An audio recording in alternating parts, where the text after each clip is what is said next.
صوم کی عبادت کی خصوصیت کیا ہے؟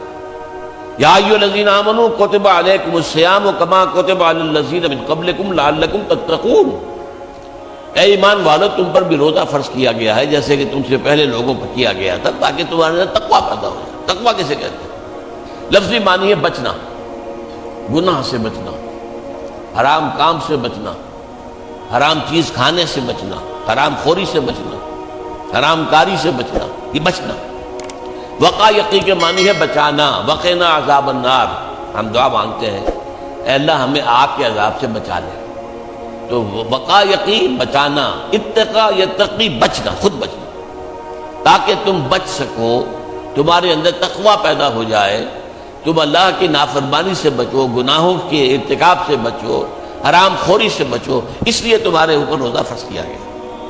اب اس کی حکمت کو سمجھیے، دیکھیے ایک ہے ہماری خودی، ہماری انا۔ جب میں کہتا ہوں میں، تو میں سے مراد کیا ہے؟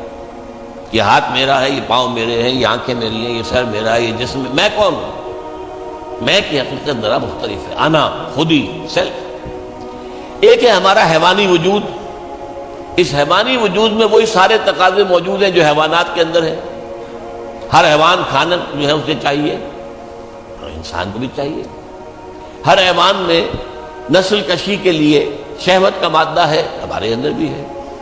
ہر حیوان کو کوئی نہ کوئی گھونسلہ ہو، کوئی بھٹ ہو، کوئی جگہ چاہیے رہنے کے لیے، آرام کرنے کے لیے، ہمیں بھی چاہیے۔ تو حیوانی تقاضے ہمارے جو ہمارے وجود کے اندر موجود ہیں، ان کے لیے کہا ہے، فرائڈ نے لفظ استعمال کیا ایڈ یا لبیڈو۔ یہ ایڈ یا لبیڈو بہت منہ زور ہے۔ بھوک لگتی ہے تو انسان کہتا ہے کچھ بھی ملے کھانے کو، حلال ملے حرام ملے کھاؤ۔ شہوت کا جذبہ جب جاگ اٹھتا ہے، برانگیختہ ہو جاتا ہے، تو پھر وہ تو چاہتا ہے تسکین ہونی چاہیے میری شہوت کی، جائز ناجائز، حلال حرام، صحیح غلط سب چھوڑو اس کو۔ اس کے لیے کنٹرول پیدا کرنا، ضبط نفس، کہ آپ اپنے نفس پر کنٹرول کر سکیں، نفس آپ پر حاوی نہ ہو جائے، جو اس کا حکم دے، جو بھی وہ حکم دے آپ اس کی پیروی کریں، نہیں، نفس کو اپنے قابو میں رکھیں، اپنی مرضی کے مطابق اسے چلائیں۔ اس کی مثال ایسے ہی ہے کہ جیسے ایک گھوڑا ہے اور ایک سوار ہے اس پر۔ اب اگر گھوڑا منہ زور ہے، طاقتور ہے، اور سوار بیچارہ کمزور ہے، تو کیا ہوگا؟ گھوڑا کہیں پٹک دے گا اس کو، کہیں کسی کھائی میں پھینکے گا یا کچھ اور کرے گا۔ لیکن اگر سوار بھی طاقتور ہے اور اس نے گھوڑے کو دبایا ہوا اپنے دونوں رانوں کے درمیان، گھوڑا محسوس کر رہا ہے کہ میرے اوپر جو بیٹھا ہے وہ جاندار ہے، تو پھر ظاہر بات ہے کہ اب یہ گھوڑا سوار کی مرضی کے مطابق چلے گا، ذرا سا اشارہ ہوگا ادھر مڑ جائے گا۔ اسی طرح ہمارا یہ نفس ہے، یہ حیوانی وجود جو ہے، یہ گھوڑے کے مانند ہے، اور ہماری انا یا ہماری خودی یا ہماری سیلف یہ اس پر سوار ہے۔ اگر سیلف کمزور ہے، گھوڑا طاقتور ہے، تو انسان کی ہلاکت، بربادی ہے، تباہی ہے۔ نفس حاکم ہو گیا، نفس سے ہمارا کہ ہم غلام بن گئے، تباہی اور بربادی ہوگی۔ ہاں اگر آپ کی انا مضبوط ہے، آپ کی خودی طاقت پر ہے، آپ کی سیلف جو ہے اس کے اندر طاقت ہے، تو یہ حیوانی وجود اب آپ کے کام آئے گا۔ گھوڑا جیسے آپ کو آپ کی مرضی کے مطابق لے کر جائے گا، منزل تک پہنچائے گا، ایسے اس حیوانی وجود کو استعمال کر کے آپ نیکیاں کمائیں گے، خیرات حسنات، اللہ کو راضی کرنے کے لیے کام کریں گے۔ اس ہاتھ کو اسی کام کے لیے استعمال کریں گے، ان ٹانگوں کو اسی کام کے لیے استعمال کریں گے، اس زبان کو اسی کام کے لیے استعمال کریں گے۔ تو یہ ہے اگر آپ کا کنٹرول نفس پر ہے، اس کا نام ہے ضبط نفس۔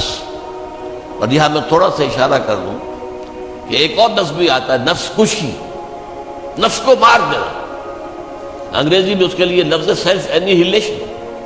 ایک ضبط نفس ہے، سیلف کنٹرول، ایک نفس کشی ہے، سیلف اینیہیلیشن۔ یہ سیلف اینیہیلیشن اسلام میں پسندیدہ نہیں ہے۔ نفس کو کچلو مت، گھوڑے کو مارو نہیں، یہ تو کام کی شے ہے، بس گھوڑے پر قوت حاصل کرو، گھوڑے کو اپنے کنٹرول میں رکھو، ورنہ نفس کا بھی حق ہے۔ گھوڑے کو بھی دانا پانی ڈالتے ہو کہ نہیں؟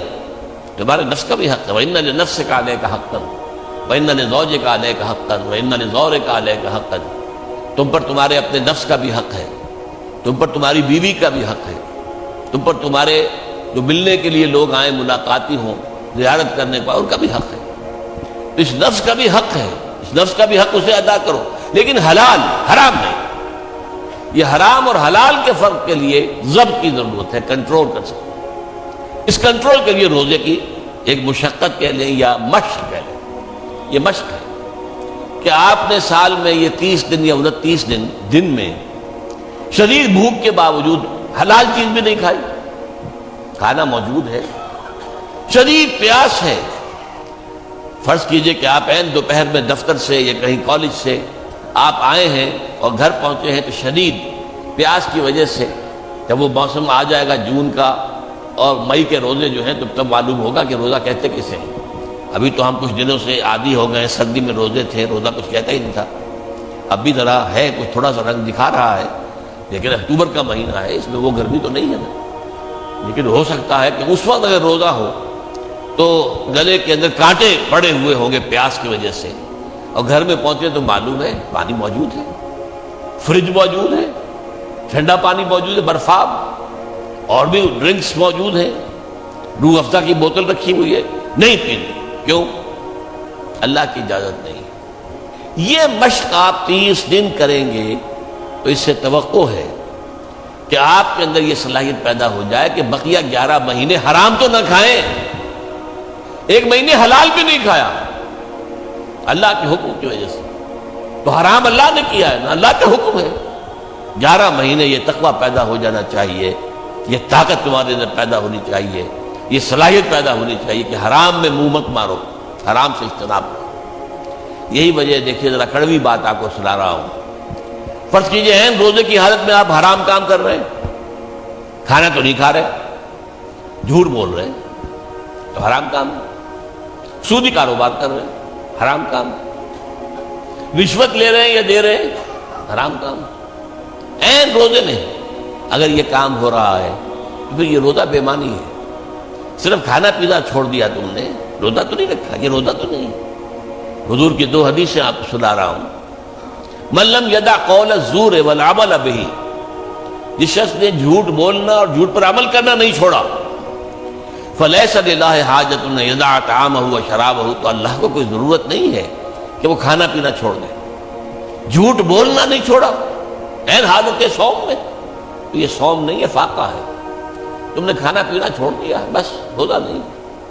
نہ اس میں روزے کی حکمت پوری ہوگی، نہ روزے کی غرض و غایت پوری ہوگی، نہ روزے کی برکات، روزے کے انوار اس سے پیدا ہوں گے، بلکہ بس یہ ہے کہ آپ نے دن بھر میں فاقہ رکھا ہے، اللہ اللہ خیر صلی اللہ۔ اس طرح ایک اور حدیث میں آتا ہے، کم من صائم لیس من صیامہ الا الجوع، کتنے ہی روزہ رکھنے والے ایسے ہیں جنہیں اپنے روزے سے سوائے بھوک کے اور کچھ حاصل نہیں، بھوکا رہا، بس منہ بند کیے رکھا، باقی روزہ نہیں تھا وہ۔ جب عین روزے کی حالت میں جھوٹ بول رہا ہے یا جھوٹے عمل کے اوپر، جھوٹے کاروبار پر عمل کر رہا ہے، یہ روزہ نہیں ہے۔ تو روزے میں کھانا اور پینا صرف یہ ترک کرنا نہیں ہے، بلکہ یہاں تک بھی آیا ہے کہ فرض کیجئے کہ کوئی شخص آپ سے جھگڑ رہا ہے، گالن گلوچ پہ اتر آیا ہے، تم یہ کہو کہ بھائی میں اس وقت کچھ نہیں کہہ سکتا، میں روزے سے ہوں، میں اس وقت تمہاری بات کا جواب نہیں دے سکتا، میں روزے سے ہوں۔ یہ بھی گویا کہ روزے کے تقاضوں میں سے ہے، جھگڑا نہ کیا جائے، فساد نہ کیا جائے، لوگوں سے لڑا نہ جائے، گالم گلوچ نہ کی جائے، یہ بھی روزے کے تقاضوں میں سے ہے۔ تو روزہ رکھا جائے پورے آداب کے ساتھ تو اس سے تقویٰ پیدا ہوتا ہے، اس میں کوئی شک نہیں۔ تو یہ ہے گویا کہ اولین سطح پر روزے کی حکمت، یا ایھا الذین آمنوا کتب علیکم الصیام کما کتب علی الذین من قبلکم لعلکم تتقون۔ اب آئیے اگلی منزل، کچھ عرصے کے بعد پھر رمضان کے روزے فرض کر دیے گئے۔ شہر رمضان الذی انزل فیہ القرآن ھدی للناس وبینات من الھدی والفرقان فمن شہد منکم الشہر فلیصم۔ رمضان کا مبارک مہینہ وہ ہے جس میں قرآن نازل ہوا، اور قرآن کیا ہے؟ لوگوں کے لیے ہدایت اور حق و باطل میں امتیاز کی بینات، روشن چیزیں، واضح چیزیں، کھلی چیزیں، بین چیزیں۔ تو جو کوئی بھی تم میں سے پائے اس مہینے کو، نہ مریض ہو نہ بیمار ہو، موجود رہے اپنے گھر میں، فلیصم، تو لازم ہے اس پر کہ روزہ رکھے۔